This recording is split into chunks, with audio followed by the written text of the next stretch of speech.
अस्सलाम वालेकुम व्यूवर्स, मैं हूं आपकी शेफ़ इकरा और आप देख रहे हैं चैनल द फूडी मूडी। आज की जो रेसिपी है वो है चप्पल कबाब। बहुत ही जल्दी तैयार होने वाली है। इसके जो इंग्रेडिएंट्स हैं वो ये हैं। सबसे पहले आपने लेना है हाफ़ के जी कीमा।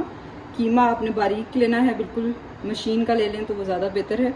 उसके बाद इसमें जो इंग्रेडिएंट्स डलेंगे वो है आपका 1.5 टेबल स्पून आपने अदरक लहसुन का पेस्ट लेना है। एक मिर्च ले लीजिएगा, उसे भी कूट लीजिएगा। साथ ही आपने लेनी है हाफ़ टी स्पून गरम मसाला, हाफ़ टी स्पून आपने लेना है वाइट सोडा और हाफ़ टी स्पून आप ले लेंगे कलर। साथ आपने ले लेना है हाफ़ टी स्पून ले लेना है चाट मसाला और ज़ीरा पाउडर ले लेंगे आप। एक अदद प्याज को चॉप कर लीजिएगा। एक अदद आपने टमाटर ले लेना है, इसके सीड्स को निकाल के चॉप कर लीजिएगा। और स्पाइसेस में आपको चाहिए 1.5 टेबल स्पून चिली फ्लेक्स और हाफ़ टी स्पून आपको चाहिए काली मिर्च का पाउडर और नमक आप ले लें हस्बे ज़रूरत। मैंने हाफ़ टी स्पून लिया था, अगर आप ज़्यादा खाना चाहते हैं तो आप ज़्यादा भी डाल सकते हैं। उसके बाद आपको एक एग चाहिए बाइंडिंग के लिए और ज़ीरा पाउडर आपको चाहिए और धनिया पाउडर चाहिए। धनिया पाउडर हमने इस तरह कूट लेना है, बिल्कुल पीसना, पाउडर नहीं बनाना, लेकिन कुटा हुआ आप यूज़ करेंगे इसमें, ठीक है। इसमें आपने 1.5 टी स्पून यूज़ करना है धनिया पाउडर। और सबसे मेन जो इंग्रेडिएंट है वो है आपका बेसन। बेसन आपने 3 टेबल स्पून ले लेना है, लेकिन इसको डायरेक्टली अप्लाई नहीं डालेंगे, बल्कि इसको आपने पहले थोड़ा सा भूनना है। भूनने के बाद आप इसको डालेंगे। ये भी बाइंडिंग के लिए यूज़ होता है। और 1 टीस्पून आप इसमें ऑयल या घी का भी यूज़ कर सकते हैं। चलें अब हम स्टार्ट करते हैं अपनी रेसिपी। बिस्मिल्लाहिर्रहमानिर्रहीम।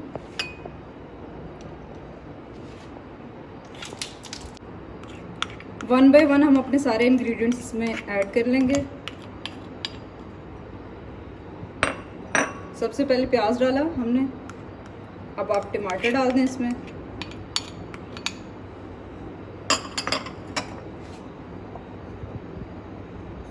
स्पाइसेस डाल दें।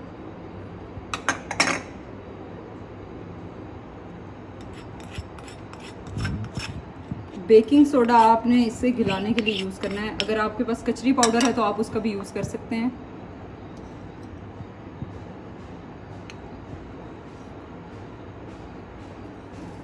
ये मैंने 2 टेबल स्पून कूट लिया था, लेकिन इसमें डालना हमने 1.5 टेबल स्पून है और ये भी आपने 1 टीस्पून ही यूज़ करना है। ये ज़ीरा पाउडर है।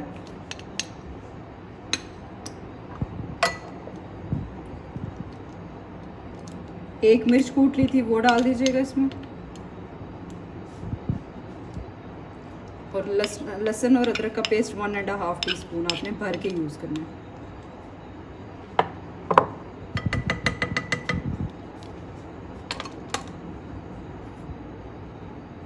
अब इसमें आपने बेसन ऐड करना है 3 टेबल स्पून भून के।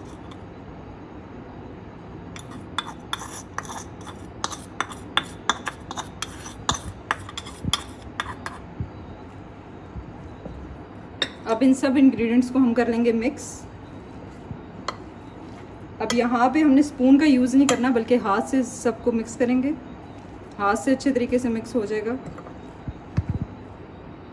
हाथों को अच्छे तरीके से आप धो लें और उसके बाद हम इसे मिक्स कर लेंगे। बिस्मिल्लाहिर्रहमानिर्रहीम। तो व्यूवर्स, ये यहाँ पे हमारे सारे इंग्रेडिएंट्स अच्छे तरीके से इसमें मिक्स हो गए हैं। अब इसमें हम डाल देंगे हाफ़ टी स्पून ऑयल और साथ ही हमने इसमें अंडा डाल देना है।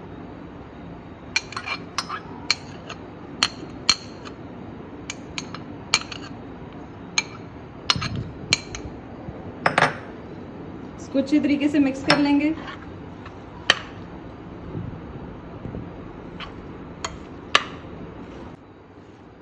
लास्ट में आपने एक अंडा भी इसमें अच्छे से फेंट के डाल देना है। और अब हम बना लेंगे यहाँ पे कबाब। इतनी देर में हमने ऑयल भी फ्राई होने के लिए रख दिया ताकि वो अच्छे तरीके से गर्म हो जाए। डीप फ्राई करना है हमने इन सबको।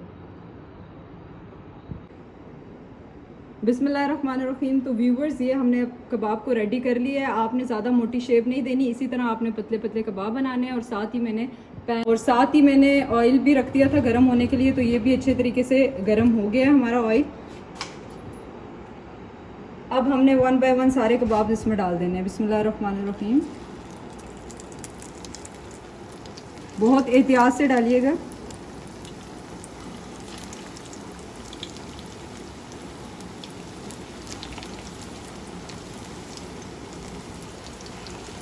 बस इतने अभी फ़िलहाल बहुत हैं।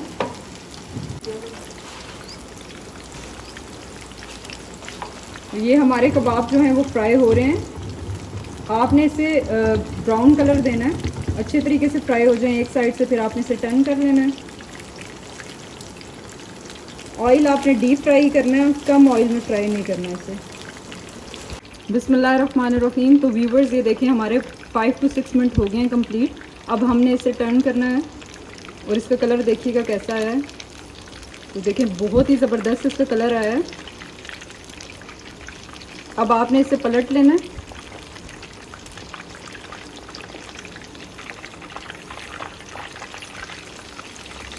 बहुत ही एहतियात से कीजिएगा, टूटे ना।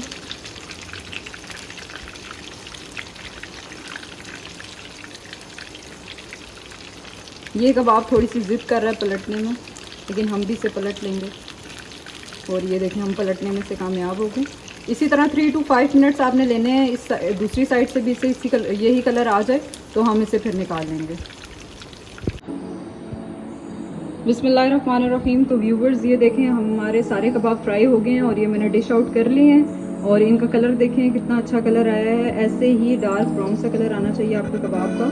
और कितने जूसी हैं। और लास्ट में एक इंग्रेडिएंट था आपका ओरिगेनो पाउडर, वो ज़रूर डालिएगा। इसे शेप देने से पहले आपने 1/2 टीस्पून वो ज़रूर डालना है, ठीक है। उससे इसका टेस्ट और खुशबू बहुत अच्छी आएगी। और देखिए बहुत नाइस लग रहे हैं, बहुत ही टेस्टी, बहुत ही मज़े के। और स्पाइसेस अपने अकॉर्डिंग आप तेज़ से कम कर सकते हैं। और इसको आप सर्व करें केचप के साथ कर सकते हैं, आप इसे चिली गार्लिक सॉस के साथ कर सकते हैं। जो भी चीज़ आपको अच्छी लगती है उसके साथ सर्व करें और एंजॉय करें इसे। मुझे और मेरी टीम को दुआओं में याद रखिएगा। अपना बहुत सा ख्याल रखिए। अल्लाह हाफ़िज़।